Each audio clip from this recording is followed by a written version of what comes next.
Hello everyone, and welcome to the channel Sola Stories.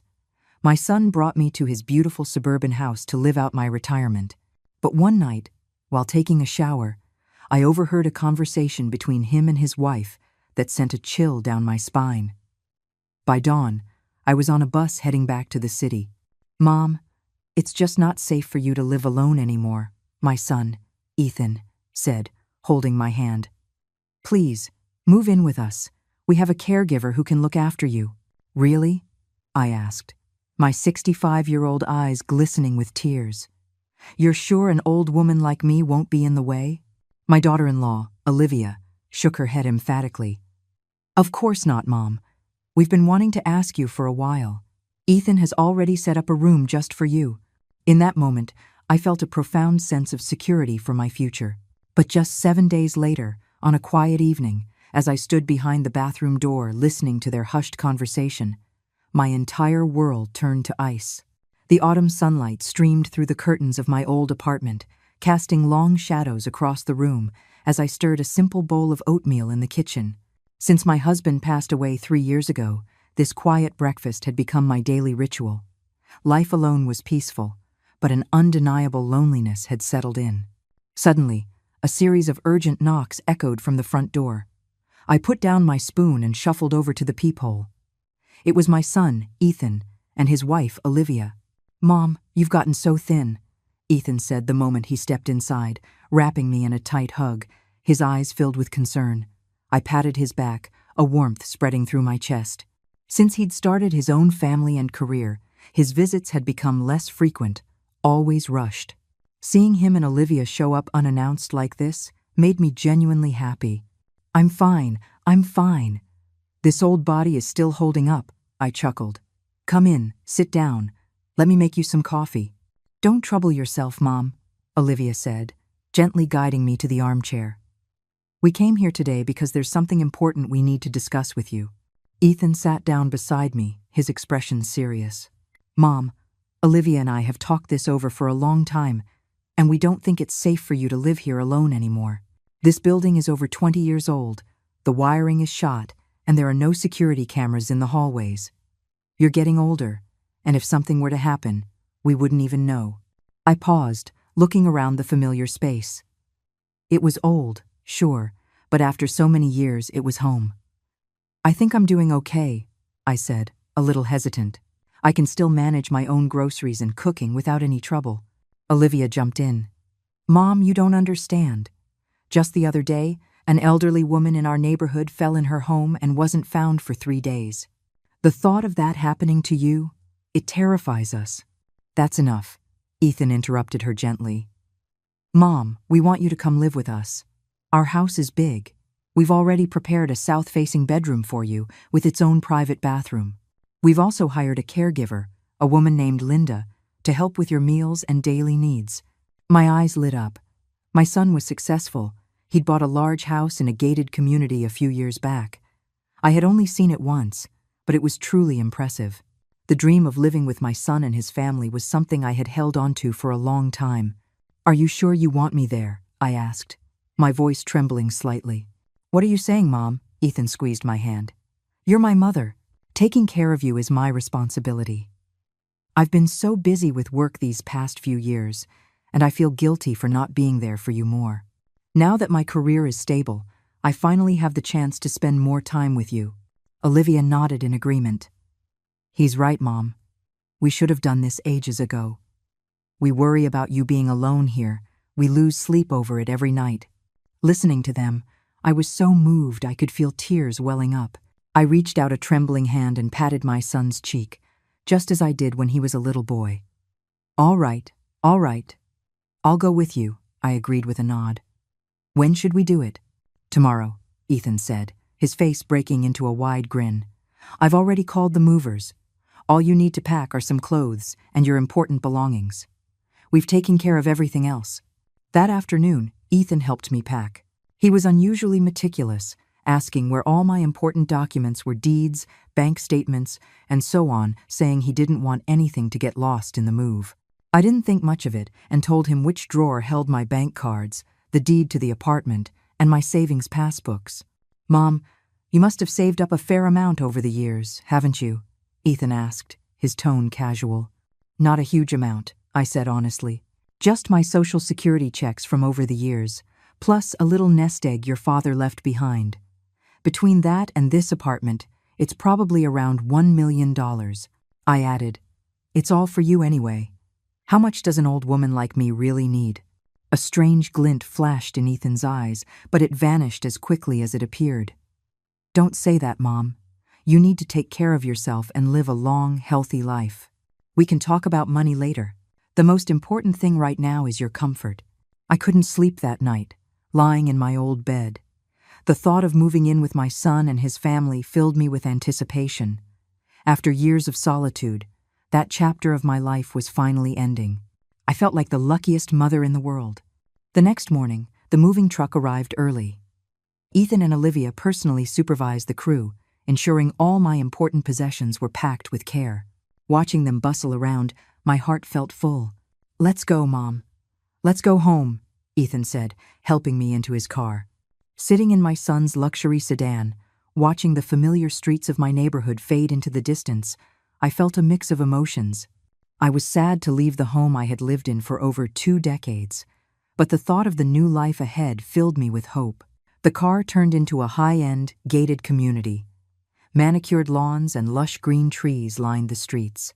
It was a world away from my old neighborhood. The section with the custom-built homes was even more peaceful, each house boasting its own private, landscaped yard. We're here, Mom, Ethan announced cheerfully as he parked the car. From now on, this is your home. I stepped out of the car and looked up at the 3-story house before me, marveling at my son's success.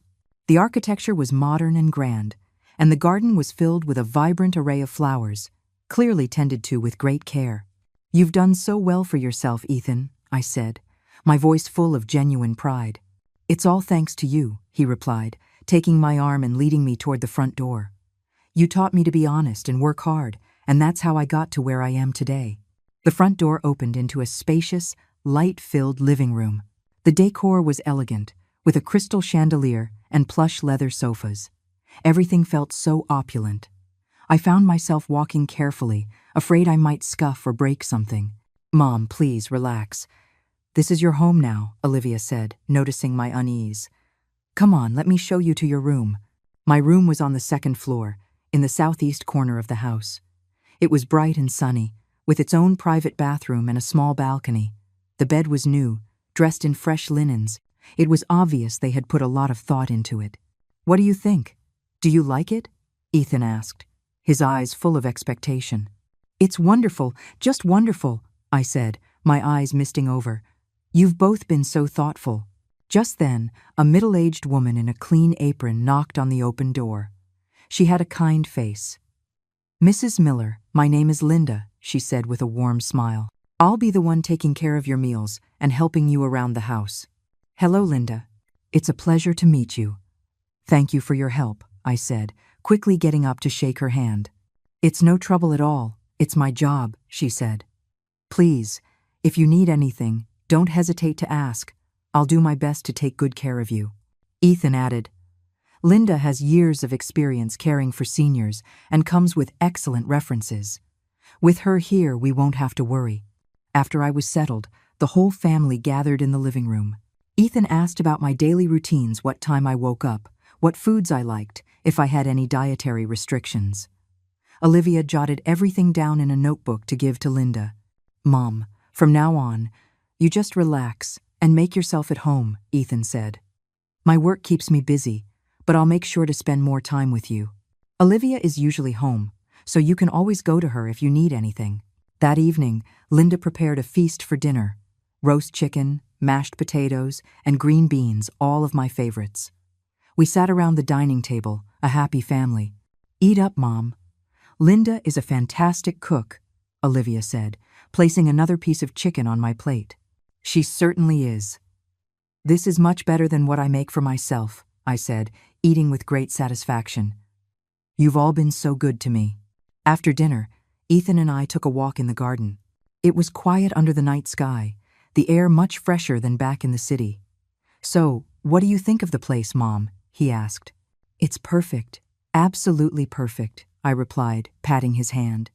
I just hope I'm not too much of a burden. Don't say that. You're my mother.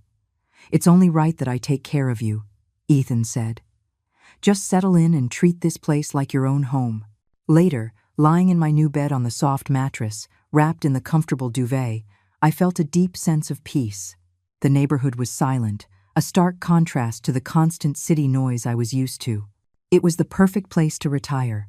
Thinking of my son and daughter-in-law's kindness and Linda's attentive care, I felt incredibly blessed. This must be what they call the golden years. The next morning, I woke to the sound of birds chirping. I opened the window and breathed in the fresh morning air. Dewdrops glistened on the flowers in the garden. Everything was beautiful.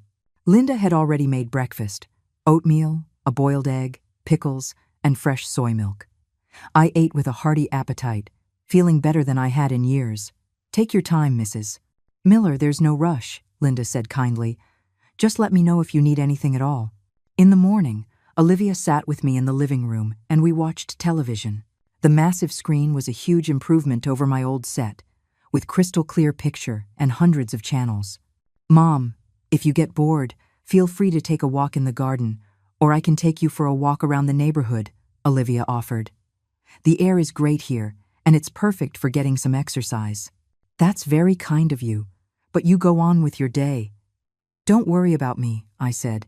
I'm happy just watching TV. Ethan came home for lunch, having canceled a meeting just to eat with me.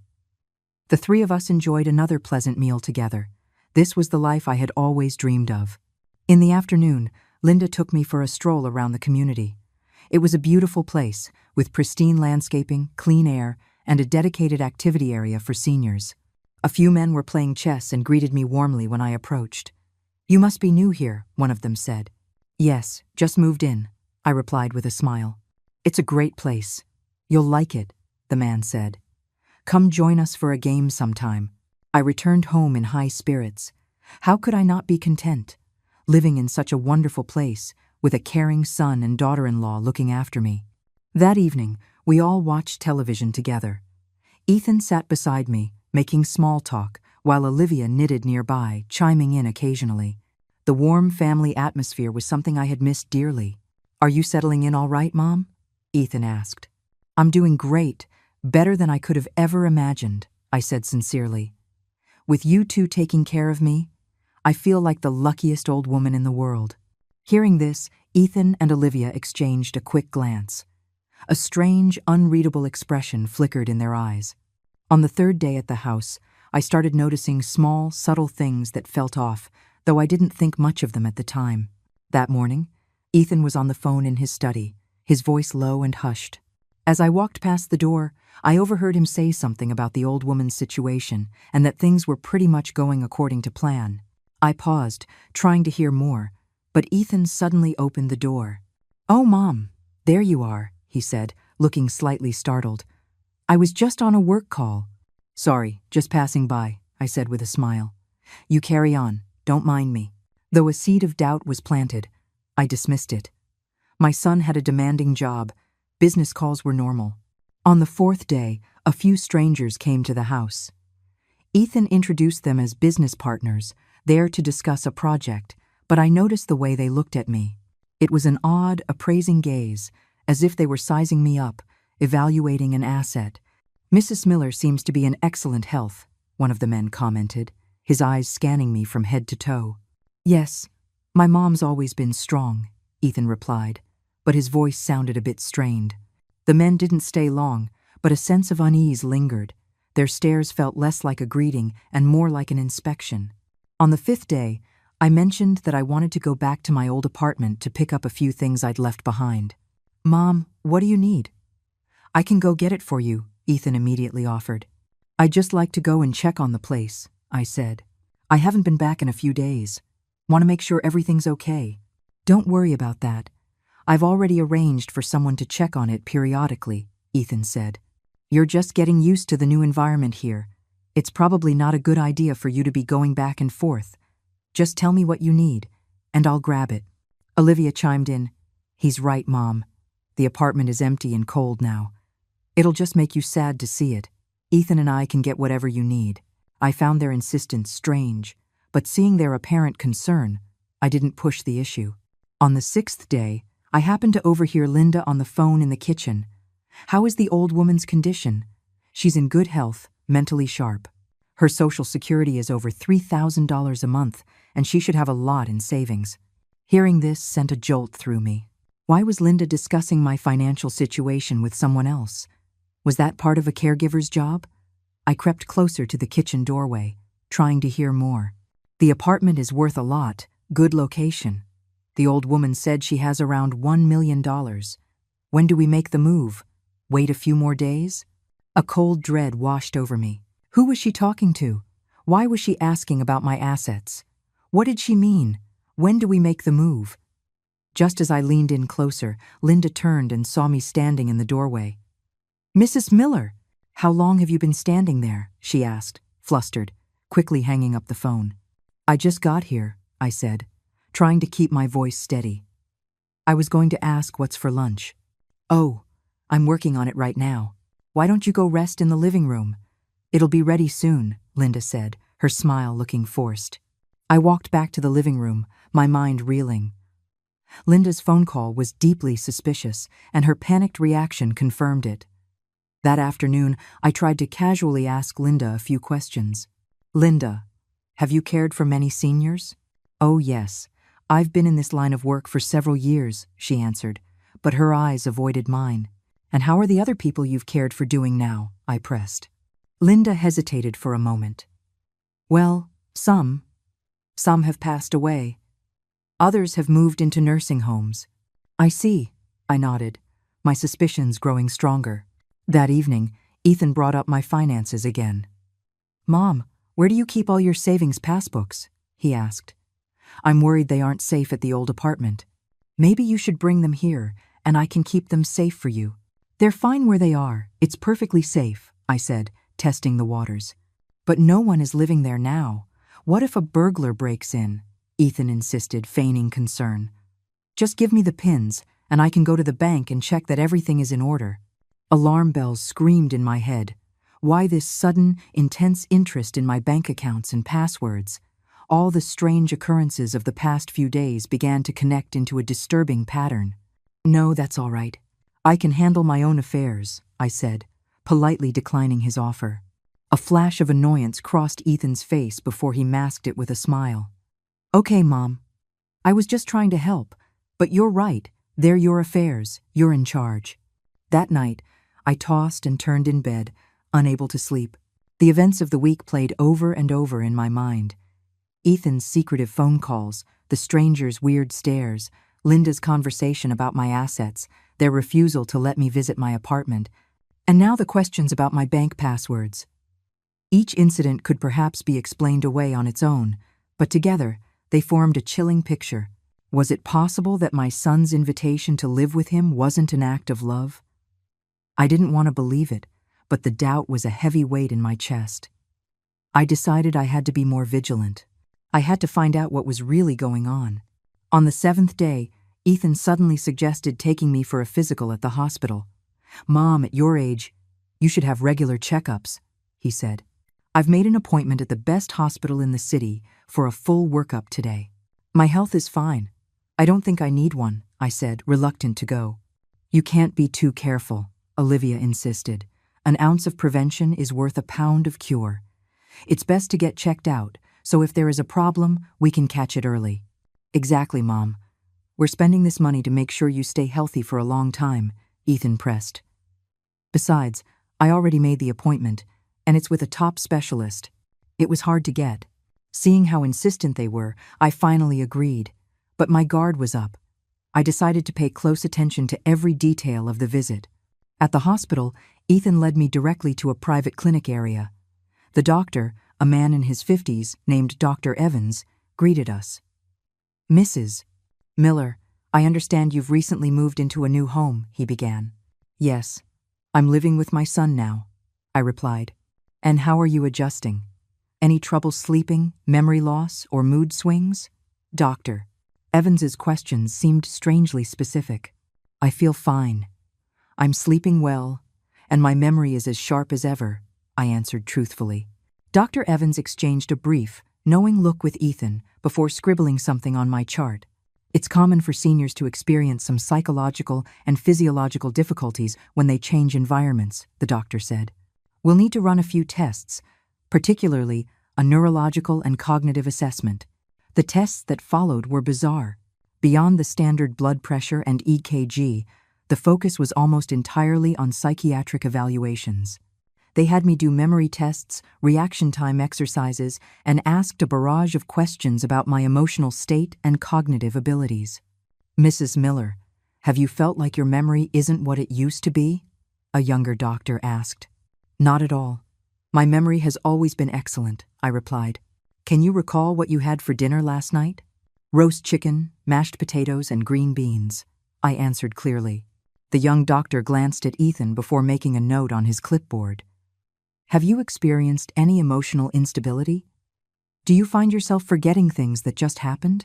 he continued. "No. My mood is stable, and my memory is perfectly fine," I said, growing impatient. "Doctor, why do you keep asking these questions? There is nothing wrong with my mind." "Oh, this is just a routine screening," the doctor said smoothly. "Cognitive decline is common in older adults. We just need to establish a baseline." After the tests, Dr. Evans prescribed a whole host of medications. "These are just supplements, very beneficial for seniors," he explained. "This one improves memory, this one regulates mood, and this one aids with sleep." I took the prescription list and saw a number of drug names I had never heard of. "Doctor, I feel perfectly healthy. Do I really need to take all of these?" I asked. "Mom, the doctor is the expert. His advice is for the best," Ethan interjected quickly. "They're just supplements. They'll do you good." Dr. Evans nodded. "Mrs. Miller, these are all very mild. They primarily nourish the brain's neurons and have no side effects. Taking them as prescribed will be very beneficial for your health."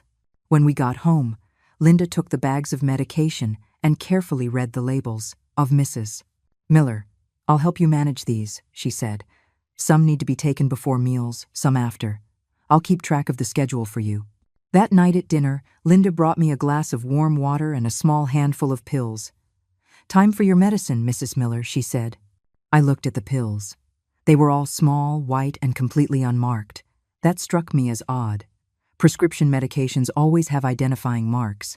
"Linda, why do all these pills look the same?" I asked. "The doctor said they're specially formulated supplements, so they all have a similar appearance," she explained. "Just take them on time. They're good for you." I hesitated for a moment, then swallowed the pills. But the seed of doubt had grown into a tree of suspicion. I had to find out what those pills really were.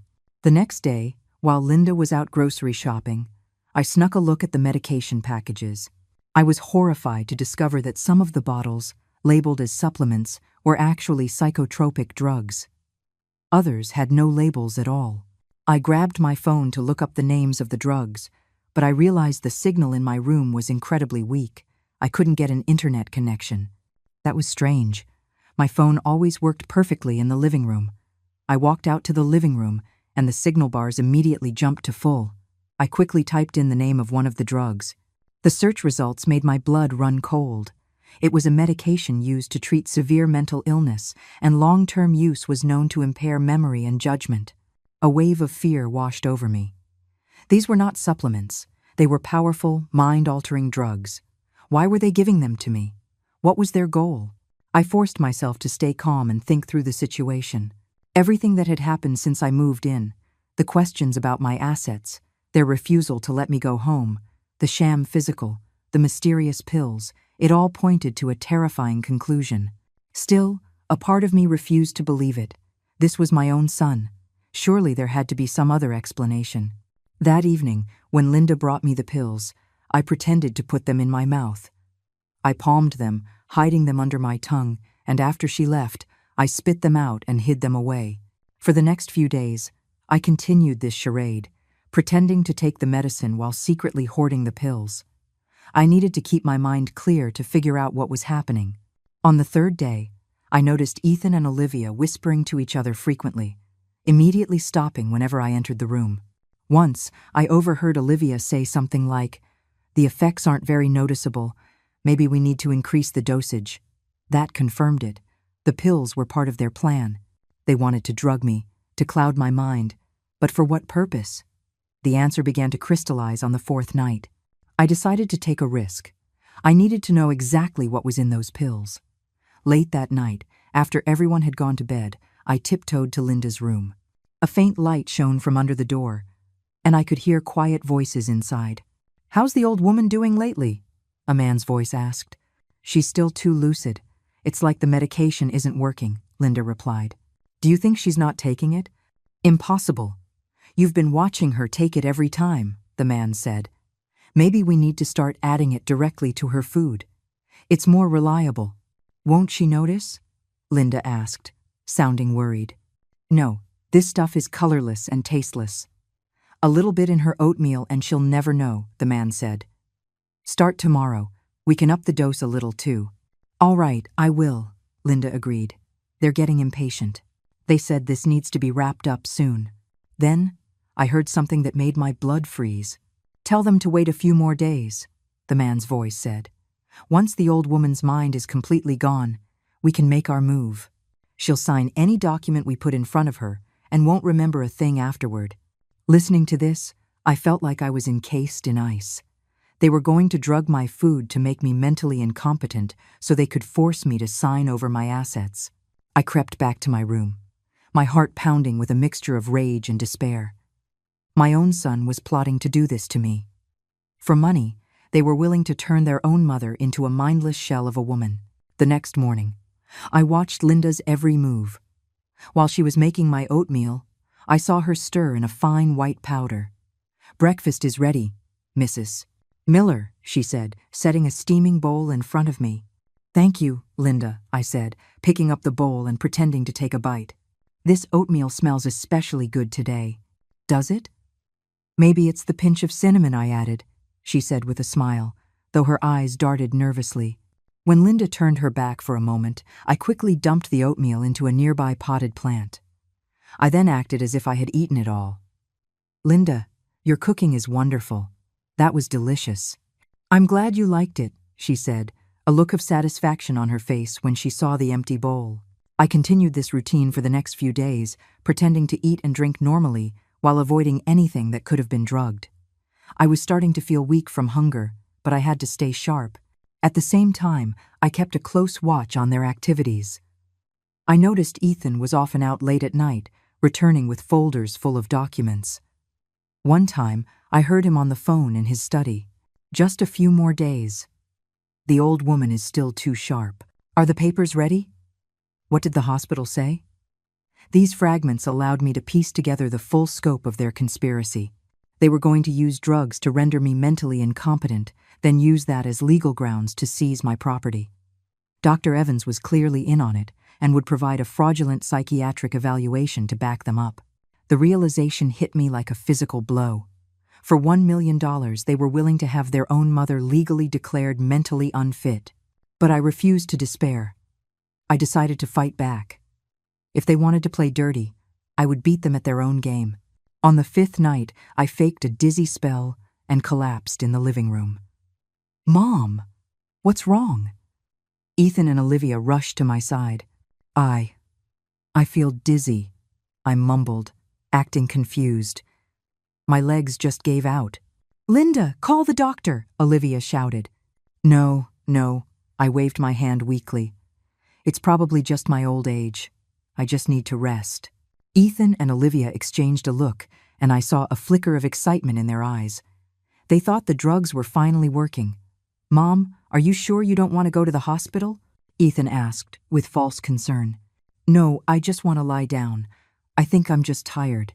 That night, I pretended to be asleep, but listened intently to the sounds outside my room.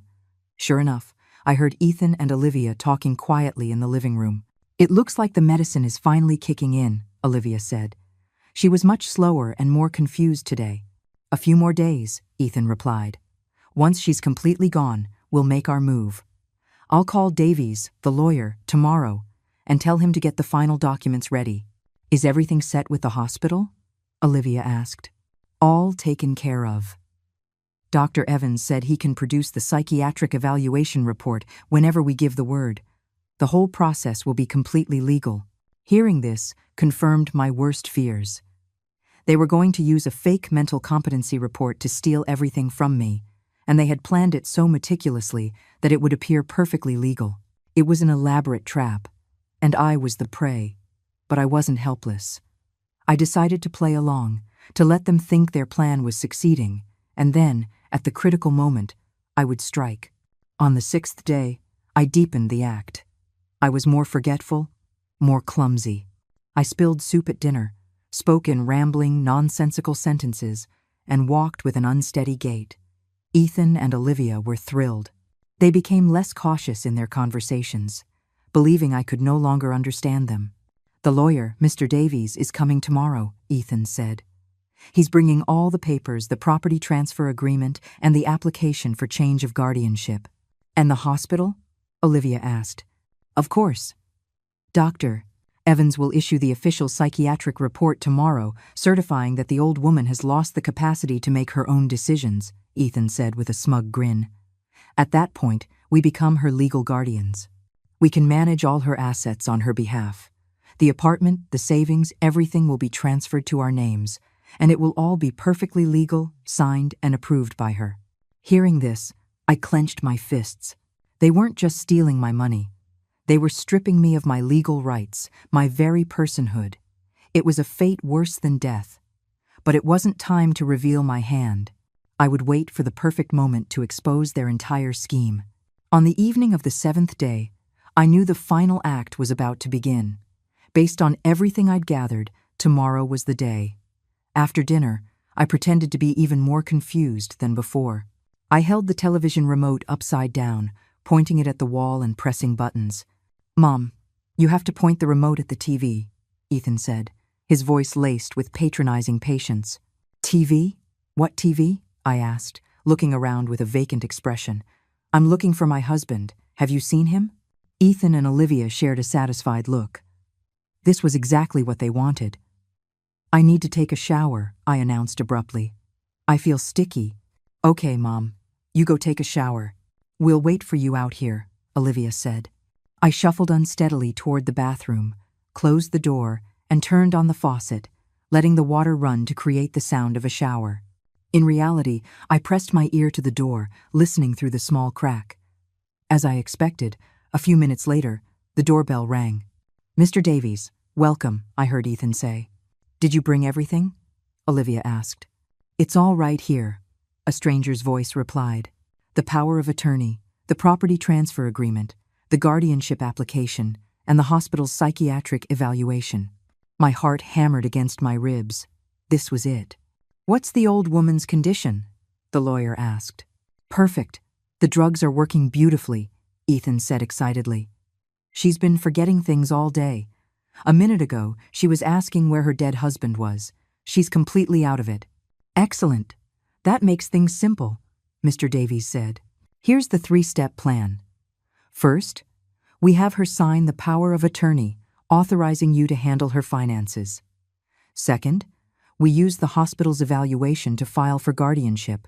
Third, as her legal guardians, you lawfully transfer all her assets into your names."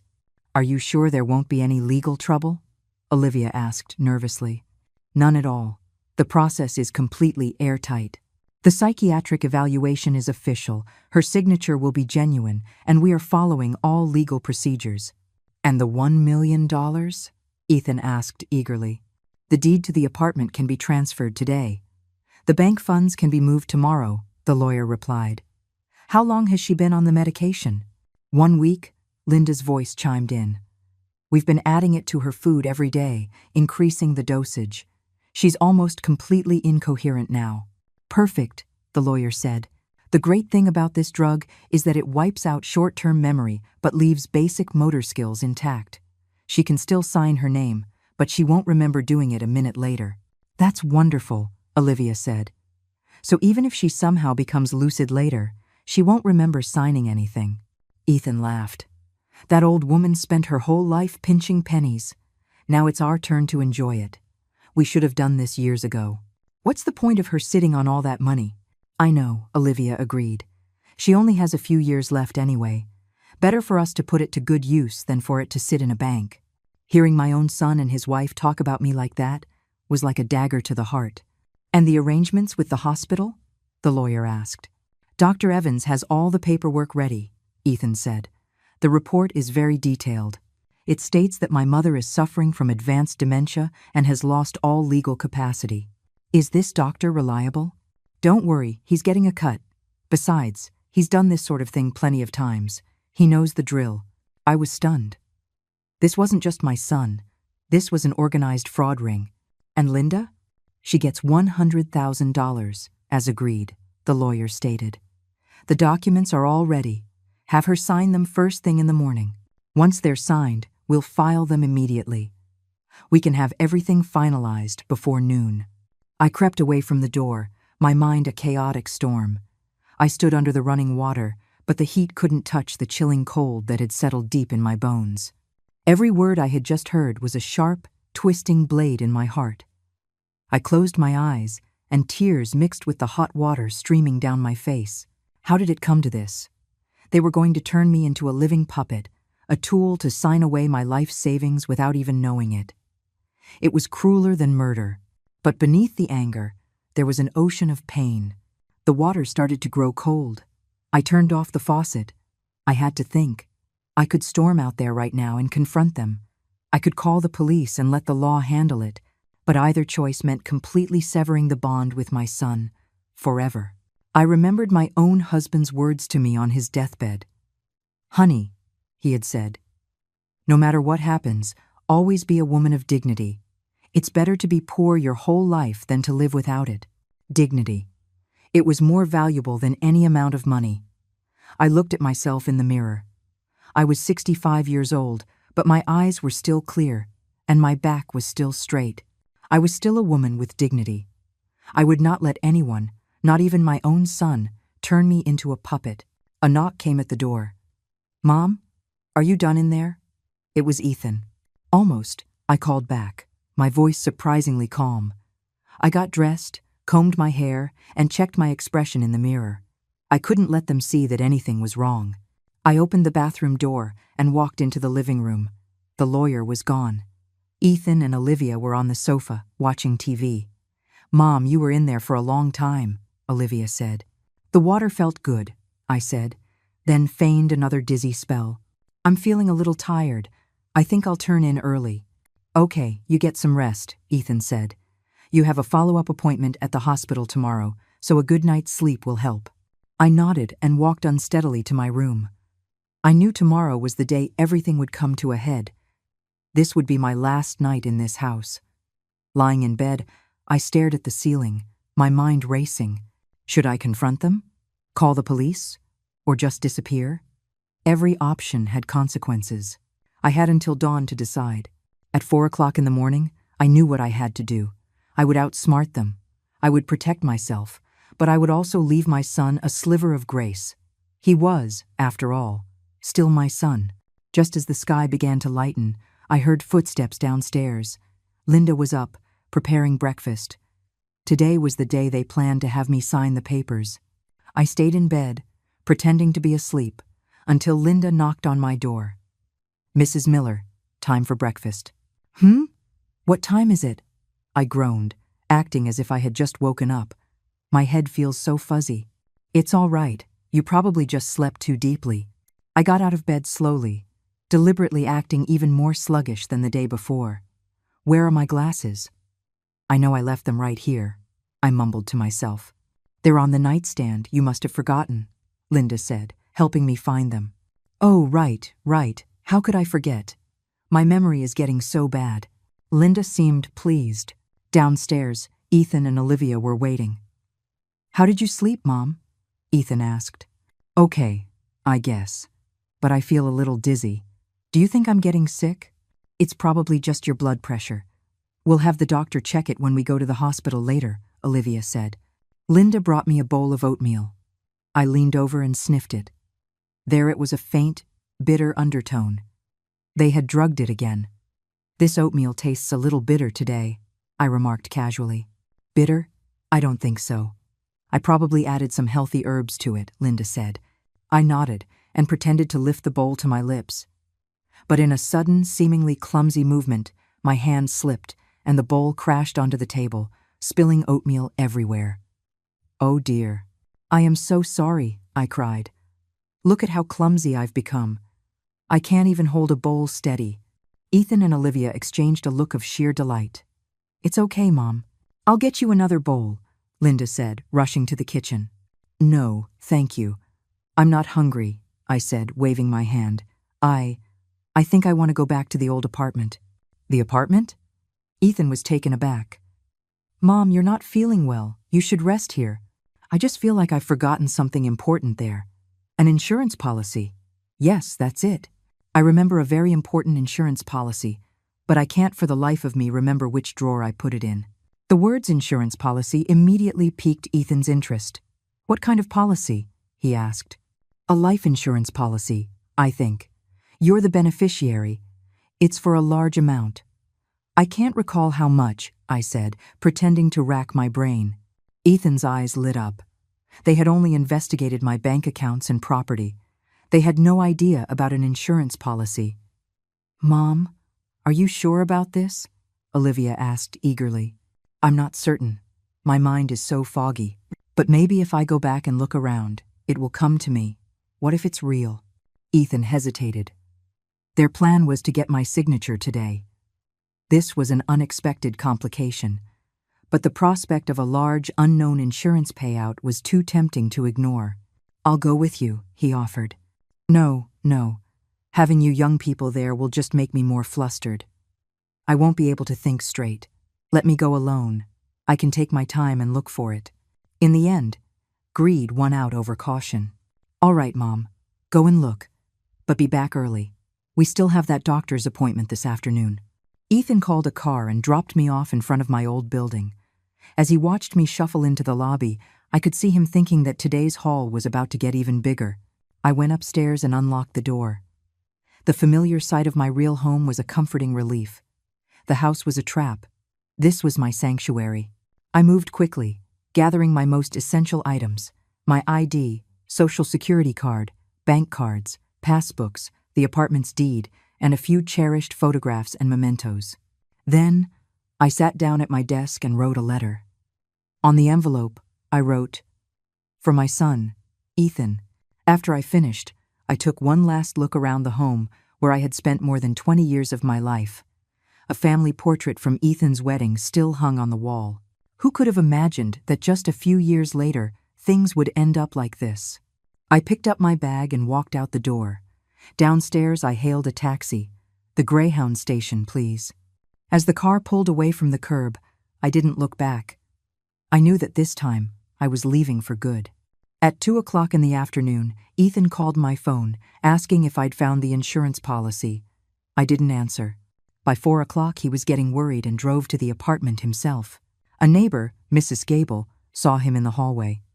"Oh, Ethan, your mother left this morning. She was carrying a big suitcase, looked like she was going on a long trip." A knot of dread formed in Ethan's stomach. He rushed upstairs. The door was unlocked. The apartment was tidy, but it was clear that someone had packed and removed belongings. On the dining table was a single envelope. Ethan tore it open. It was my handwriting. "Ethan, by the time you read this, I will be gone. I know everything. I know about your plan, and I know what you wanted. The drugs, the doctor, the documents, I know it all. I don't blame you, and I am not going to the police. I understand that you need money, but I cannot accept you getting it this way.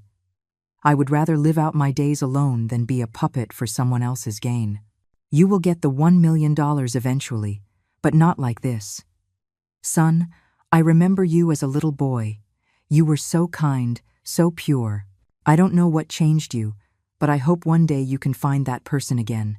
True love from a child doesn't need to be proven with money, and the bond between a mother and son should never be built on it. I will live out my final years somewhere you cannot find me. Do not look for me, and do not worry. Finally, I want to say this. You will always be my son, and no matter what, I will always love you. But we can never go back to the way things were. Mom." After reading the letter, Ethan collapsed into a chair. He remembered being a child, how whenever he made a mistake, I would never yell. I would just look at him with disappointment and then patiently explain what he did wrong. Now, I was disappointed again, and this time, it was final. Ethan's hands trembled as he held the letter. He immediately called Olivia. "She's gone. The old woman is gone. She knew everything." "What? That's impossible." Olivia's voice was panicked. I thought she was completely confused. She was faking it. The old fox was faking it the whole time, Ethan shouted. She wrote in the letter that she knows everything, the drugs, the doctor, all of it. What do we do? Should we report her as a missing person? And say what? She left on her own. She wasn't kidnapped. And if the police start investigating, our whole scheme could be exposed. Next, Ethan called the lawyer, Mr. Davies. What? The old woman ran away? The lawyer was shocked. That can't be. The medication should have taken full effect. She said she knows everything. She must have been faking. So, what now? Calm down. Did she say anything about calling the police? No, she said she wouldn't. Well, that's something. As long as she doesn't involve the authorities, we're safe. But I guess this deal is off. That's it? We just let it go? That $1 million is just gone? Ethan asked, his voice full of disbelief. What do you want to do? She's on high alert now. She's not going to fall for another trick. And if she was clever enough to fake it for this long, there's no way you can force her to sign anything. Ethan hung up and paced around the empty apartment. He searched every room, looking for any clue as to where I might have gone. But there was nothing but the letter. He thought about my social circle, but I barely had any friends. He searched online for nearby retirement homes, calling them one by one, but found nothing. After a few days, Ethan and Olivia had no leads. What if something happened to her? Olivia said worriedly. She's an old woman with not much money on her. Where could she have gone? I don't know. The old woman is better at hiding than I thought, Ethan snapped. Should we put a notice on the news? Don't be an idiot. She left on her own accord. She's not missing. A public notice would just attract unwanted attention. What if someone starts digging into our affairs? A week passed, and Ethan lost all hope. He knew I wasn't coming back, and the $1 million was gone for good. But what hurt more were the words in my letter, which stung his conscience like 1,000 needles. You will always be my son, and no matter what, I will always love you. But we can never go back. The words brought back a flood of memories. The time he had a fever as a child, and I stayed up with him all night. The look of pride on my face when he got good grades. The day he got married, and I gave him my life savings to help with a down payment on a house. I had loved him so much, trusted him completely. And what did he do in return? He had tried to have me declared legally incompetent for money. Olivia's attitude began to change as well. She started blaming Ethan. This was all your stupid idea. Now look what's happened. We didn't get the money, and you drove your own mother away. My idea? You agreed to it every step of the way. Ethan shot back. You were the one who convinced me. Looking back, what we did was horrible, she said. A woman in her 60s, treated like that by her own son. Can you imagine how heartbroken she must be? They started arguing constantly, and the atmosphere in their home became toxic. Linda, the caregiver, left soon after. Without me there, her job was pointless, and since the plan had failed, she wouldn't be getting her promised $100,000. What you two did was wrong, she said to Ethan before she left. That old woman was so good to you. How could you treat her like that? Don't you stand there and act all high and mighty, Ethan snarled. You didn't seem to have a problem with it when you were about to get paid. Linda just shook her head, said nothing more, and left with her luggage. The vast, empty house now held only Ethan and Olivia. The home that once felt warm and inviting now felt cold and desolate. Without the sound of an old woman's laughter, without the feeling of family, the house had lost its soul. Ethan sometimes thought back to the few days I had lived there. Even though their motives were rotten, for a brief time, they had lived together as a family. The warmth had been real, at least from my side. Now, it was all gone. Ethan started to wonder if $1 million was really that important. Was it worth losing his mother over? But what was done was done. Some mistakes can never be undone. 3 months later, in a quiet retirement community in a small town, I was sitting in the garden, playing chess with a few other residents. It was a private facility, and I had used my savings to pay for a private room. I sometimes thought of my son, especially late at night, but I never regretted my decision. Dignity was more important than anything. I would not be a tool for my son's enrichment. Life in the retirement home was peaceful and structured. I took up calligraphy again, a hobby from my youth, and I made a few new friends. Meanwhile, Ethan's life was unraveling. Without the expected infusion of cash from my assets, his business finances grew tight. More importantly, his relationship with Olivia deteriorated completely. Their marriage fractured. Without a common goal or mutual trust, all they had left was blame and resentment. Ethan often remembered my words. True love from a child doesn't need to be proven with money. It had sounded like a lecture at the time, but now it felt like the gospel truth. He hadn't just lost $1 million. He had lost his mother's love and trust. After losing the deal, Mr. Davies and his team quickly moved on to find their next target. For them, it was just a failed business transaction. They continued their hunt for wealthy, lonely, and vulnerable seniors. A year later, I celebrated my 66th birthday at the retirement home. A few friends threw me a small party. It was simple, but full of warmth. I closed my eyes and made a silent wish. I wished for good health, and I wished for my son to change, to find his way back to the kind, good-hearted boy he once was. Even though we might never see each other again, a mother's love for her child never fades. After the party, I went back to my room, took out a pen and paper, and began to write a new letter to Ethan. Ethan, today is my 66th birthday. I am doing well here. You don't have to worry about me. Over this past year, I have often thought of you as a little boy. You were so full of light and goodness. I know that kind boy is still inside you, just buried under other things. I hope that one day you can find him again. Money is important, but it is not the most important thing. Health, family, and dignity. These are life's true treasures. I have written a new will. All of my assets will be donated to a charity that helps seniors in need. This is not a punishment. It is what I believe to be the most meaningful use for it. If, one day, you want to find me to offer a sincere apology, my address is, but if you are still only after the money, then please, do not come. Forever your loving mother. I finished the letter and placed it in a drawer. Maybe one day I would mail it. Maybe not. Back in that luxurious house, Ethan and Olivia's marriage finally ended. They sold the house, divided the assets, and went their separate ways. Ethan moved into a small apartment to start over. His business continued to decline, and he was forced to downsize. Sometimes, he would think of that big, warm house of 3 generations living under one roof. Now, he had nothing. No mother, no wife, just an empty apartment and a heart full of regret. Some roads, once taken, can never be retraced. The bond between a mother and son should be one of the most beautiful things in the world. But when money enters the picture, that bond can become twisted, turning into a tragedy with no winners. I found my dignity, but I lost my son. Ethan chased wealth, but he lost his mother. In this story, there are no victors, only pain and regret. Perhaps that is the ultimate price of greed. As the sun cast its morning light across the land, I was in the retirement home's garden, watering the flowers. I had planted them myself, and each blossom was a testament to my care. Watching them bloom in the sunlight, a peaceful smile spread across my face. This was the life I had chosen, simple, quiet, and dignified. It was lonely, but it was free. Thank you for watching.